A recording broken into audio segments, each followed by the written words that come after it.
નમસ્કાર મિત્રો. Crack economics and statistics દ્વારા આયોજિત આર્થિક વૃદ્ધિના સિદ્ધાંતોની ઓનલાઈન વ્યાખ્યાન શ્રેણીમાં હું આત્મન શાહ આપ સૌનું હાર્દિક સ્વાગત કરું છું. આજના વિડીયોમાં આપણે ગરીબીના વિષ ચક્ર અને સંતુલિત આર્થિક વિકાસના જે અભિગમ છે, બેલેન્સ્ડ ગ્રોથ અપ્રોચ, તેના વિશે ચર્ચા કરવાની છે. અત્યાર સુધીના જે 7 વિડીયો છે તેમાં આપણે આર્થિક વિકાસના જુદા જુદા સિદ્ધાંતોની ચર્ચા કરી છે. આ શ્રેણીનું પ્લેલિસ્ટ તમને ડિસ્ક્રિપ્શનમાં મળી જશે કે જેમાં આ સાતેય વિડીયો આપણને જોવા મળશે. તો આજના વિડીયોમાં આપણે ગરીબીનું વિષચક્ર અને સંતુલિત આર્થિક વિકાસ વિશે ચર્ચા કરીશું કે જેમાં સૌથી પહેલા પરિચય મેળવીશું. ત્યારબાદ ગરીબીનું વિષચક્ર માંગની બાજુથી કેવી રીતના સમજાવી શકાય અને પુરવઠા બાજુનું વિશ્લેષણ, સંતુલિત આર્થિક વિકાસનો ખ્યાલ શું છે તે સમજીશું. તેની અંદર પૂરક ક્ષેત્રો અને બાહ્ય લાભ એટલે શું તેની સમજૂતી મેળવીશું અને ત્યારબાદ એ અભિગમની શું મર્યાદાઓ છે તેના વિશે ચર્ચા કરીશું. તો સૌપ્રથમ આપણે વિષચક્રનો ખ્યાલ કોણે આપ્યો તેનો પરિચય મેળવીએ. આ ખ્યાલ રેગ્નાર નર્ક્સ નામના અર્થશાસ્ત્રીએ 1953માં problems of capital formation in under develop કન્ટ્રીઝમાં આપ્યો છે કે જે વિકાસશીલ અર્થવ્યવસ્થા માટે, વિકાસશીલ અર્થતંત્ર માટે સમજૂતી આપે છે કે જેમાં ઓછી આવક અને ઓછી ઉત્પાદકતા કેવી રીતે અર્થતંત્રને ગરીબીમાં ટકાવી રાખે છે તે સમજાવે છે. અને આ સિદ્ધાંત અથવા તો આ ખ્યાલ એ સમજાવે છે કે ગરીબી એ સ્વયં ટકી રહેતી સ્થિતિ છે, સેલ્ફ સસ્ટેનિંગ છે. અને આથી નર્ક્સે ખૂબ જાણીતું જે વાક્ય આપ્યું કે જે ખ્યાલ આપ્યો કે દેશ ગરીબ છે કારણ કે તે ગરીબ છે. અ country is poor because it is poor. તો આ ખ્યાલ સમજાવે છે કે ગરીબી પોતે જ ગરીબીનું કારણ છે. દેશ ગરીબ છે કારણ કે તે ગરીબ છે. આમ એ જો ગરીબીમાંથી બહાર નહીં નીકળે તો દેશ આર્થિક વિકાસના પથ ઉપર આગળ નહીં જઈ શકે. તો આ ખ્યાલ એ સમજાવે છે કે શા માટે પેઢી દર પેઢી ગરીબી ચાલતી રહે છે, એનું કારણ શું છે. લાંબા ગાળા સુધી જે તે અર્થવ્યવસ્થામાં ગરીબી શા માટે ટકી રહે છે તે તેઓ વિષચક્ર દ્વારા સમજાવવાનો પ્રયત્ન કરે છે. તો આ વિષચક્ર શું છે?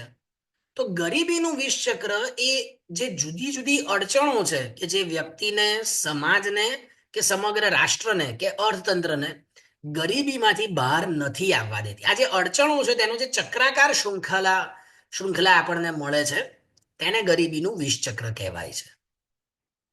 તો આ ગરીબીના વિષચક્રનું વિશ્લેષણ આપણે માંગની બાજુએથી અને પુરવઠાની બાજુથી, એટલે કે માંગ ના સંદર્ભમાં કેવી રીતે ગરીબીના વિષચક્રનું વિશ્લેષણ કરી શકાય અને પુરવઠાના સંદર્ભમાં કેવી રીતે ગરીબીના વિષચક્રનું વિશ્લેષણ કરી શકાય તેની સમજૂતી મેળવીશું. તો સૌપ્રથમ આપણે માંગની બાજુનું વિશ્લેષણ સમજીએ. તો ધારો કે જે તે દેશની આવક ઓછી છે, આપણે ત્યાંથી શરૂઆત કરીએ. આવક ઓછી હોય એટલે સ્વાભાવિક રીતે ખરીદ શક્તિ ઓછી હોવાની અને ખરીદ શક્તિ ઓછી હોવાને કારણે માંગ ઓછી હોવાની. હવે માંગ ઓછી હોય તેવા અર્થતંત્રમાં બજારોનું કદ નાનું હોય છે. બજારોનું કદ નાનું હોય એટલે ઉત્પાદકોને વધુ મૂડીરોકાણ કરવા માટે પ્રોત્સાહન પ્રાપ્ત થતું નથી. કારણ કે જેટલું બજારનું કદ નાનું એટલું મૂડીરોકાણ કરવાની જરૂર ઓછી પડે. જેટલું બજારનું કદ મોટું એટલું મૂડીરોકાણ વધારે કરવું પડે અને એ મૂડીરોકાણને પ્રોત્સાહન પણ આપે છે.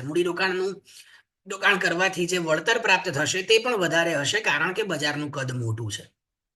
તો અહીં બજારનું કદ નાનું છે, આથી ઉત્પાદકોને મૂડીરોકાણ કરવાનો ઉત્સાહ મળતો નથી. તેના કારણે મૂડીની અછત સર્જાય છે અને મૂડીની અછત એ ઉત્પાદનના સાધનોની ઉત્પાદકતા સાથે સંકળાયેલી છે, ખાસ કરીને શ્રમિકની ઉત્પાદકતા.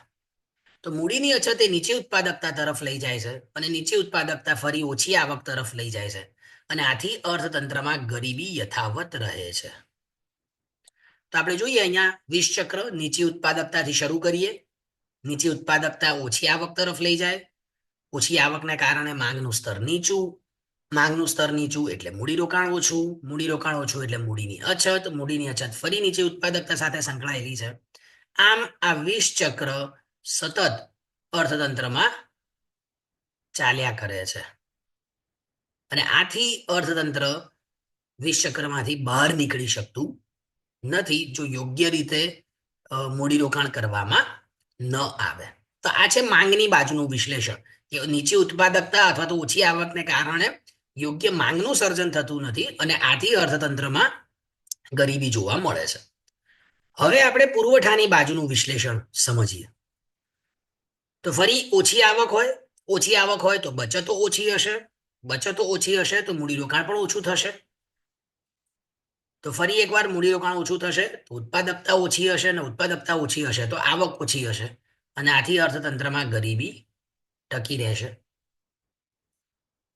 તો આપણે ફરી નીચી ઉત્પાદકતાથી શરૂ કરીએ. નીચી ઉત્પાદકતા માટે ઓછી આવક એટલે ઓછી બચતો એટલે ઓછું મૂડીરોકાણ, અને ઓછું મૂડીરોકાણ એટલે મૂડીની અછત, કે જે ફરી નીચી ઉત્પાદકતા તરફ લઈ જશે. હવે સવાલ એ ઉભો થાય કે આ ગરીબીના વિષ ચક્રમાંથી બહાર કેવી રીતે નીકળવું? કોઈ અર્થતંત્ર આ વિષ ચક્રમાંથી બહાર કેવી રીતે નીકળી શકે? તો તેના બે અભિગમો છે: સંતુલિત વૃદ્ધિનો અભિગમ અથવા તો સંતુલિત વિકાસનો અભિગમ, અને અસંતુલિત વિકાસનો અભિગમ. તો આપણે સંતુલિત વૃદ્ધિનો અભિગમ આજે સમજીશું. તો રેગ્નાર નર્ક્સે આ ખ્યાલ રજૂ કર્યો કે જેમાં તેઓ ગરીબીના વિષ ચક્ર તોડવા માટેનો ઉપાય દર્શાવે છે. કે વિષ ચક્ર કેવી રીતના તોડવું? તો તેનો ઉપાય છે વિવિધ ક્ષેત્રોમાં એક સાથે મૂડીરોકાણ કરવાની સલાહ આપે છે, અને આથી તેને સંતુલિત વિકાસ કહેવાય છે. બધા જ ક્ષેત્રોમાં એક સાથે મૂડીરોકાણ કરવું, કે જેથી અર્થતંત્રની અંદર સમતુલા જળવાયેલી રહે, બેલેન્સ્ડ જળવાયેલું રહે. જો એક જ ક્ષેત્રમાં મૂડીરોકાણ થશે એટલે કે અનબેલેન્સ ઊભું થશે, અસંતુલન ઊભું થશે, તો તેના કારણે વિકાસ મર્યાદિત રહેશે. જો અનેક ક્ષેત્રોમાં સાથે સાથે મૂડીરોકાણ થાય તો એક ક્ષેત્રની માંગ બીજા ક્ષેત્રને મદદરૂપ થશે. અને આથી રેગ્નાર નર્ક્સ જણાવે છે કે જો ગરીબીના વિષ ચક્રને તોડવું હશે તો દરેક ક્ષેત્રોમાં એક સાથે મૂડીરોકાણ કરવું પડશે. અને તેની સાથે સાથે શું થશે? ઉત્પાદનમાં વધારો થશે, અને આ ઉત્પાદનનો વધારો ફરી માંગમાં વધારો કરશે, અને એ રીતે ધીમે ધીમે જે તે અર્થતંત્ર ગરીબીના વિષ ચક્રમાંથી બહાર આવશે. એક તરફ માંગમાં ફેરફાર થશે, માટે તે વિષ ચક્ર તોડવામાં મદદરૂપ થશે, અને બીજી તરફ એક સાથે મૂડીરોકાણ કરવામાં આવે એટલે ઉત્પાદનમાં પણ વધારો થશે, કે જેના કારણે ગરીબીનું વિષ ચક્ર તૂટશે.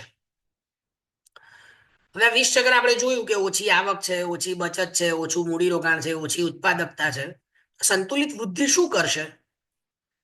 તો એક સાથે અનેક ઉદ્યોગોમાં મૂડીરોકાણ થશે, આથી બજારનો વિસ્તાર થશે, બજારોનું કદ મોટું થશે.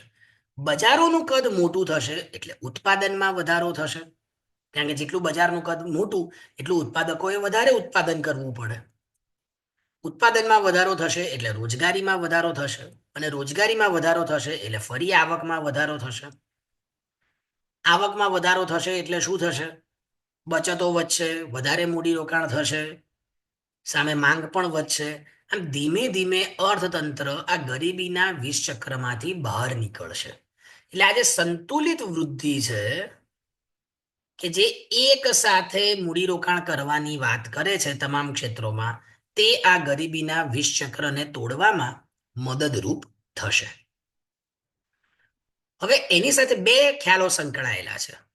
રેગ્નાર નર્ક્સ જણાવે છે કે જે વિવિધ ક્ષેત્રો છે એ એકબીજાના પૂરક છે, એટલે કે એકબીજાની વૃદ્ધિને ટેકો આપે છે. તે એકબીજાની સ્પર્ધામાં નથી. એટલે ધારો કે કૃષિ, ઉદ્યોગ અને સેવા ક્ષેત્રો છે તો એ એકબીજાના પૂરક ક્ષેત્રો તરીકે કામ કરે છે. એ પૂરક ક્ષેત્રો તરીકે કામ કરે છે એનો અર્થ શું થયો? કે એકબીજાની વૃદ્ધિને શું કરશે? ટેકો આપશે.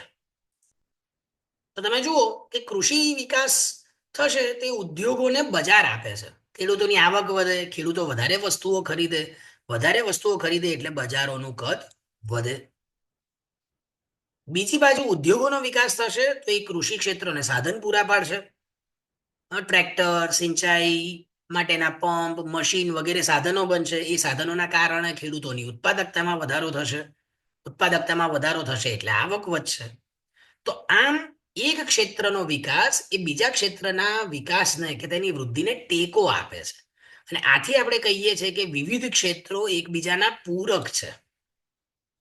કોમ્પ્લિમેન્ટારિટીઝ બિટવીન સેક્ટર્સ. બીજો ખ્યાલ જેની સાથે સંકળાયેલો છે એ બાહ્ય લાભનો છે, એક્સટર્નલ ઇકોનોમિક્સ. તો રેગ્નાર માર્ક્સ જણાવે છે કે એક સાથે મૂડીરોકાણ કરવામાં આવશે તો બાહ્ય લાભનું સર્જન થશે. નવા ઉદ્યોગોની સ્થાપના અને જૂના ઉદ્યોગોના વિસ્તરણને કારણે શું સર્જાશે? એક્સટર્નલ ઇકોનોમિક્સ સર્જાશે, બાહ્ય લાભ સર્જાશે. અર્થતંત્રના અન્ય ક્ષેત્રો સુધી તે લાભ પહોંચશે. શા માટે? કારણ કે કાં તો નવા ઉદ્યોગો સ્થપાશે અથવા તો જૂના ઉદ્યોગોનું વિસ્તરણ થશે. તો તેના કારણે સૌથી મોટો લાભ શું થશે? ઉત્પાદન ખર્ચ ઘટે. ઉત્પાદન જો મોટા પ્રમાણમાં કરવામાં આવે તો ધીમે ધીમે ઉત્પાદન ખર્ચ ઓછું આવે છે. ઉત્પાદન ખર્ચ ઓછું થતું જાય એટલે ભાવ સપાટી નીચી જશે, અને ભાવ સપાટી નીચી જશે તો માંગમાં વધારો થશે. લોકો વધારે ખરીદી કરશે, એના કારણે માંગ વધશે એટલે ફરી ઉત્પાદન વધારવું પડશે, ફરી મોટા પાયે ઉત્પાદન થશે, અને તેમ ધીમે ધીમે આર્થિક વિકાસ વધતો જશે. આર્થિક વિકાસ અન્ય ક્ષેત્રો સુધી પણ પહોંચશે. હવે આપણે તેની મર્યાદાઓ જોઈએ. પહેલી મર્યાદા, કેટલાક અર્થશાસ્ત્રીઓ એવું કહે છે કે આ વિકાસશીલ દેશો માટે અયોગ્ય છે, કારણ કે તેમની પાસે પૂરતી મૂડી નથી, કુશળ શ્રમિકો નથી, તેવું એડમિનિસ્ટ્રેશન નથી, પ્રશાસકીય ક્ષમતા નથી કે જેથી તેઓ વિશાળ સ્તરે એક સાથે આટલું મોટું મૂડીરોકાણ કરી શકે. આનો અભાવ હોવાને કારણે, મૂડીનો અભાવ હોવાને કારણે, કુશળ શ્રમિકોનો અભાવ હોવાને કારણે એક સાથે મૂડીરોકાણ કરવું શક્ય નથી. બીજું, સાધનોની અછત છે. ધારો કે મૂડીરોકાણ કરવામાં આવે તો પણ તેનો યોગ્ય વપરાશ થશે કે નહીં તે આપણે કેવી રીતના જોઈ શકીએ? મૂડીરોકાણ ધારો કે થઈ જાય પણ તેને વાપરનાર જો કુશળ શ્રમિકો નહીં હોય તો તે મૂડીરોકાણનો બગાડ થશે. આ એક મુખ્ય અડચણ છે. ત્રીજું, જે દેશોએ વિકાસ કર્યો છે તે દેશોએ કોઈ આવા પ્રકારની નીતિ અપનાવી હોય એવું મોટા ભાગે દેખાતું નથી. એટલે ઇતિહાસના પુરાવાથી વિરુદ્ધ છે. કોઈ હિસ્ટોરિકલ કોન્ટેક્સ્ટ, ઐતિહાસિક પુરાવાઓ આ સિદ્ધાંતના જોવા મળતા નથી. મોટા ભાગના દેશોએ ઝડપી આર્થિક વૃદ્ધિ માટે શરૂઆતમાં કેટલાક મુખ્ય ક્ષેત્રો પસંદ કર્યા કે જેમાં મૂડીરોકાણ કર્યું છે. એક સાથે તમામ ક્ષેત્રોમાં મૂડીરોકાણ કર્યું હોય તેવું જોવા મળતું નથી. ચોથું, ફુગાવાનું જોખમ રહે છે. જો એક સાથે મૂડીરોકાણ કરવામાં આવે તો માંગમાં વધારો થાય, પરંતુ જો સામે પુરવઠો તેટલો ન વધે તો અર્થતંત્રમાં અછતની પરિસ્થિતિ સર્જાય અને આથી ભાવ વધારો થાય, ભાવ સપાટીમાં વધારો થાય કે જે ફુગાવા તરફ લઈ જાય છે. પાંચમું, પ્રશાસન અને આયોજનની સમસ્યાઓ. આટલા મોટા પાયે જ્યારે મૂડીરોકાણ કરવામાં આવે ત્યારે એનું સંચાલન કરવું, તેનું સંકલન કરવું, તેનું એડમિનિસ્ટ્રેશન યોગ્ય રીતે થાય, આ બધી જ બાબતો ધ્યાનમાં રાખવી પડે છે. કોઓર્ડિનેશન વ્યવસ્થિત થાય. પરંતુ ભ્રષ્ટાચારના કારણે, અકુશળ શ્રમિકોના કારણે આ પ્રકારની વ્યવસ્થા વિકાસશીલ દેશોમાં જોવા મળતી નથી. અને છેલ્લું, આંતરરાષ્ટ્રીય વેપારની અવગણના કરી છે. નર્ક્સ માત્ર ને માત્ર સ્થાનિક બજાર પર ધ્યાન કેન્દ્રિત કરે છે, પરંતુ આંતરરાષ્ટ્રીય વેપારના કારણે જે વિશેષીકરણ થાય છે, આંતરરાષ્ટ્રીય વેપારને કારણે જે આવક થાય છે, તેનાથી જે આર્થિક ફાયદાઓ મળે છે તેની અહીં સંપૂર્ણપણે અવગણના કરવામાં આવી છે. તો આમ આજના આ વિડીયોમાં આપણે ગરીબીનું વિષચક્ર એટલે શું, પુરવઠાની બાજુએથી, માંગની બાજુએથી સંતુલિત આર્થિક વિકાસનો ખ્યાલ શું છે, પૂરક ક્ષેત્રો અને બાહ્ય લાભ એટલે શું અને તેની મર્યાદાઓની ચર્ચા કરી. જો આપને આ વિડીયો પસંદ આવ્યો હોય તો આપ તેને લાઈક કરશો, શેર કરશો અને સબસ્ક્રાઇબ કરશો. ધન્યવાદ.